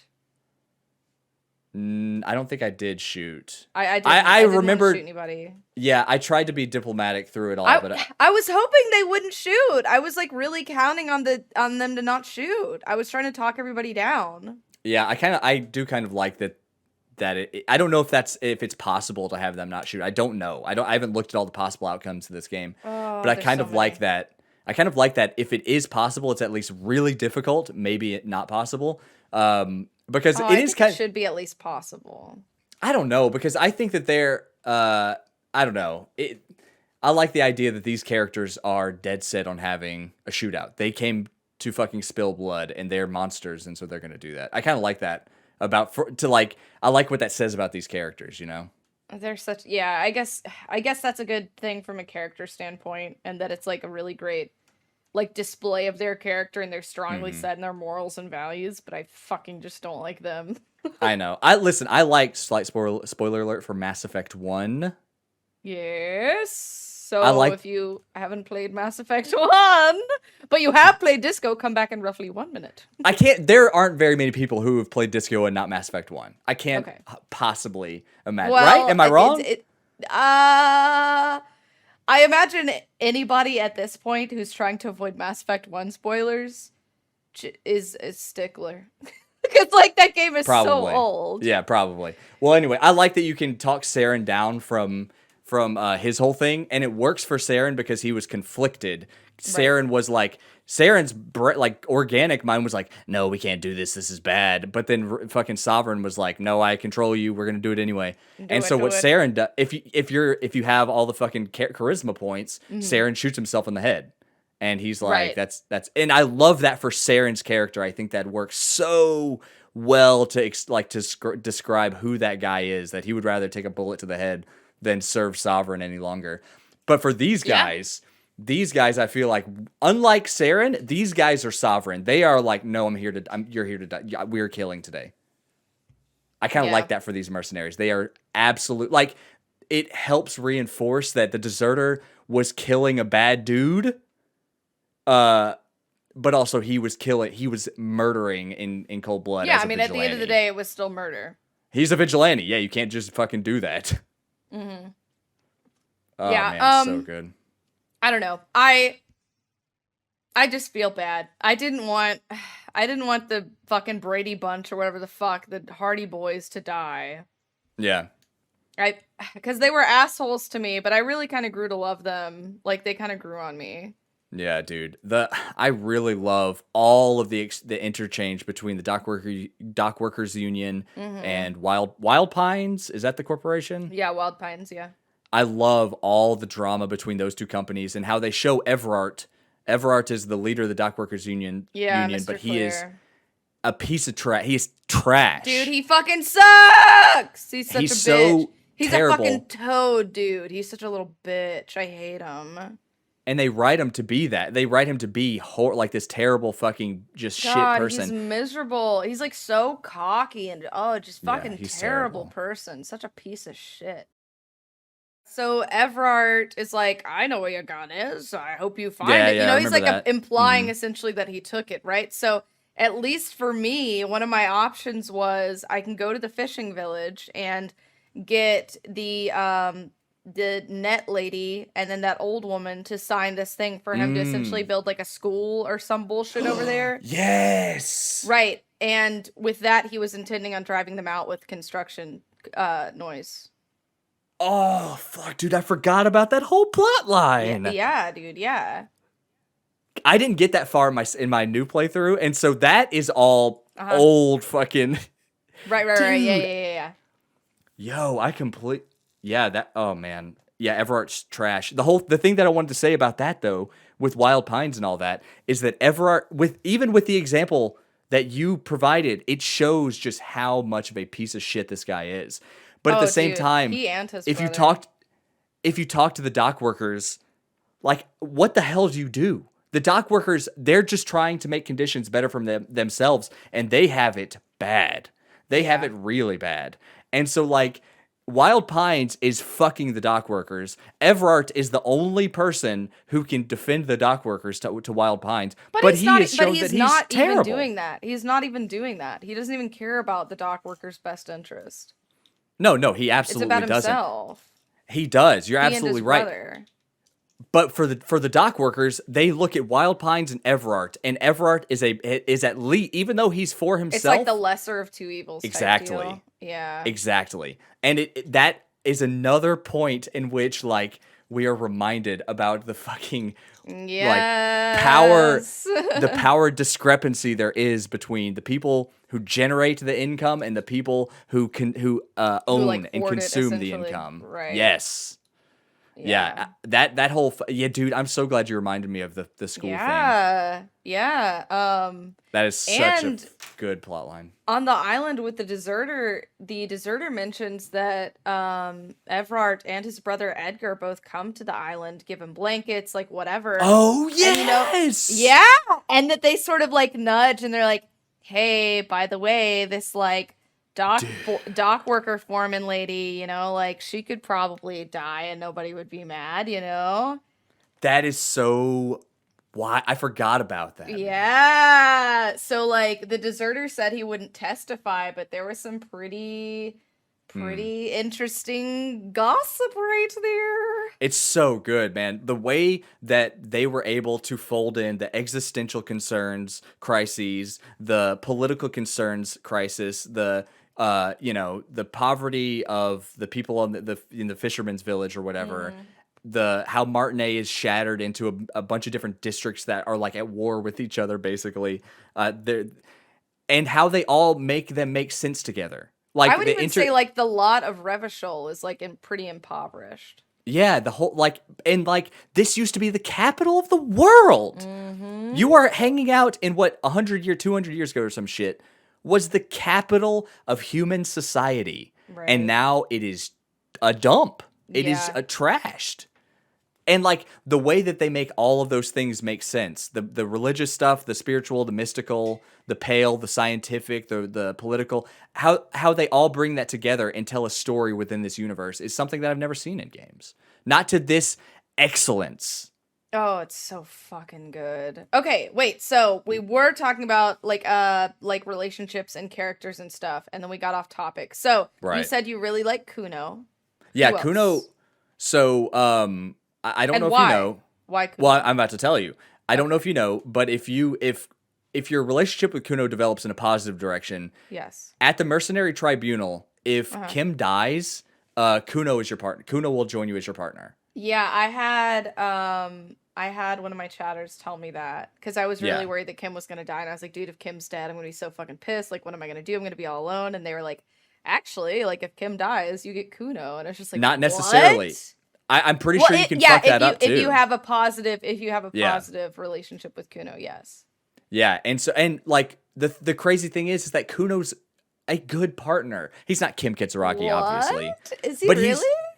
Yeah, like I listen, that's not I didn't go down that rabbit hole Kim lived in my experience, but I saw a bit of that through videos, and it seemed like Kuno was like a solid, like just companion. He wasn't solving murders for you, but he was a good companion character. And I'm so interested to see how the deserter whole ordeal would have gone down with Kuno. With Kuno? Bro, he'd be like, fuck you fucking asshole. Fuck you! Fuck you, it's me, Kuno. And then he'd be throwing rocks at him and shit. Dude, I need to watch that video. Yeah, I know, I do too. I was kind of like laughing about that. I was like, dude, how would that even work? How would Kuno fucking respond to the phasmid? Like, what? Dude! Like, I can't. On, the fuck you on? You fucking insulindian phasmid, fucking stupid ass, fucking bubbles out your mouth. Dude, I love Kuno. He's such an extreme character. I hate Kuno. Dude, watch those videos, man. I need to watch those videos. I mean, I like that Kuno is a great character, right? He is very much himself. He is very comfortable in his skin. Like, he knows who he is, right? Super well written. But he's so fucking obnoxious. I don't fucking like him. I don't care for Kuno. Wait, so who else? What's another one? Give me another favorite character. Favorite character. Yeah, well, tough. Favorite. Another good one that you like outside of the main two, obviously. Well, Klasia really stands out because she's the first person you interact with. Yes. And like that whole weird sexual tension that Harry may have, depending if you go that route, is all really good. Because she's not fazed by it, but she's also not interested. And it's just really well written because he's this creepy, fucking slimy cop thing. Yeah. And that's all really well done. And I don't know. I would have to really memorable, certainly not favorite, but Measurehead is an amazing character. I didn't interact with him too very much. Dude, really? Oh, he is an amazing. He's dirt, trash, terrible, fucking horrible person. But in the same way that you can love a horrible villain, like Measurehead is exceptionally well done. Oop, I punched my mic. I think he's fucking. I mean, with this like advanced race theory and shit, I don't know. Like, I kind of want to do another run with like Mhm. max strength, so I can just knock the shit out of him. I don't fucking like him. Yeah, that sequence goes really well if you do like get the balls Really? to. Yeah, it does. It goes. That's a I really nice tried, fucking. dude. I fucking tried to beat his ass. Did you karaoke? Dude, I didn't even end up karaokeing. Oh no! Isn't that fucking garbage? So, I wake up in the morning, right? I finally get into Kim's room, whatever, blah blah blah. Then I go downstairs and talk to Gart about doing karaoke, and then there's this prompt, and it was like, shouldn't like isn't karaoke better suited for like the evening? Like, cause this is like all the Hardy Boys are fucking dead, the cafeteria is fucking empty, and I was like, maybe there'll be more people in the evening. I'll just go ahead and go to the island, you know? Oh And after like, you no. can't go back. You can't go back to Yeah. the cafeteria after that. Oh, bummer. That sucks. I know. I Yeah. need to go back and watch that video again. I want to do another playthrough. I do not think I would stream it again. I feel like Yeah. that's partially why maybe like the political stuff didn't resonate with me too terribly much. Because like, dude, I'm here to play video games. Like, people are here Yeah. to watch video games. Like, not be reminded of like political turmoil. It's a tough stream game for sure. It's hard, dude, for so many reasons.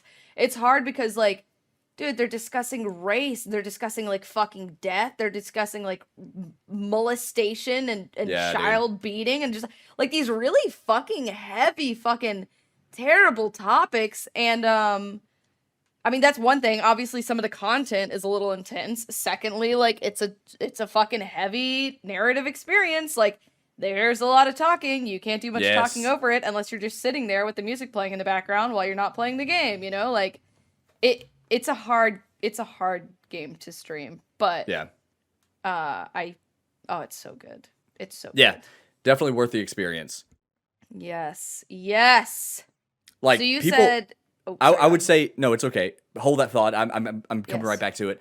People who don't stream it because it's a tough stream game are worse off because you're better off having played this game, I think. Yeah. And going through the difficult experience. Not difficult. I'm not trying to be fucking melodramatic, but you understand what I mean. Yeah. It's more challenging than streaming Ratchet and Clank. Absolutely. Right. Yeah, most definitely. Like it's hard to keep audience engagement and all that stuff while playing Right. this game. Much harder.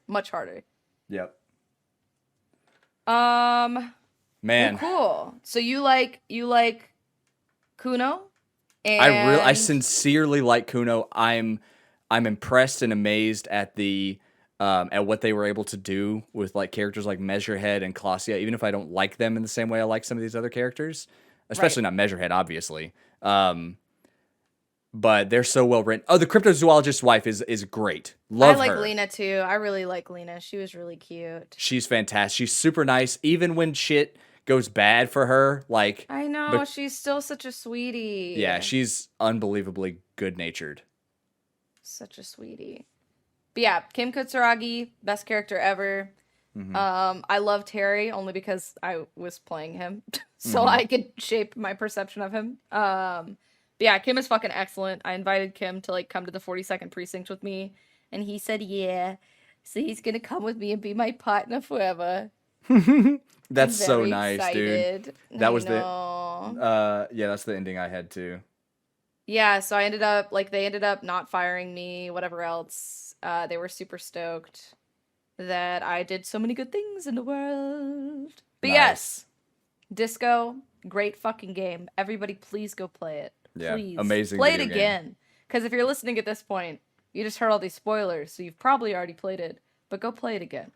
Dude, I need to. Like, it's like the thing I said earlier was because of the difference in how recently we played these games. It's Right. very clear to me what stuck with me because I can talk about the Pale and the kind of inner workings of their universe insofar as like a spiritual sort of way Yes. for a long time and how that was profound for me and all that.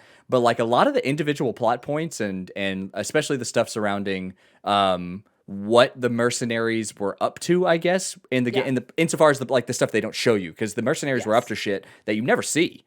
Yes. I struggle to remember like plot point A to B to C. You know what I mean? Like, Dude, for sure. I mean, there's so much to the game. Yeah. It's honestly, it's not a long game, but there's just a lot packed in there. Yeah. Yeah. And so like it left such an indelible impression on me that I don't go a week without thinking about Disco in some way. But it's not individual characters necessarily. It's not like, you know, certain things that happen in the story necessarily. Sometimes it is. It's often just the world that they crafted. It's so impressively done. So amazing. It's so good. I want Yeah. another game in this environment, in this world so bad. Yeah. Yeah, for sure. Easily one of the best games I've ever played. Absolutely. Dude, top it is 5 favorites of all time material. It might be my favorite ever. Really? Dude, Yeah. that's amazing. Yeah, it's really, really, really good. I really liked this game. Hard to imagine a better way to go out than on that note. I know. Anyway, thank you guys for listening. Please rate, review, like, subscribe, poopy, poppy, press the bell, or whatever the fuck. And like Baba Yaga, share this podcast with the cryptozoologists in your life. Please share. Yeah, please share with all of your friends. No. It, like, Hold on. immensely. We can't build an entire fucking audience and community around cryptozoologists or cryptozoology because I don't care. So share more. Share Hey, more. Just share with everybody. Yes. Just share with everybody. Yeah, everyone. Everyone. That's the thing. Yes, everyone. Everybody. Thank you for listening, and have a good week. Yes. Peace. Peace.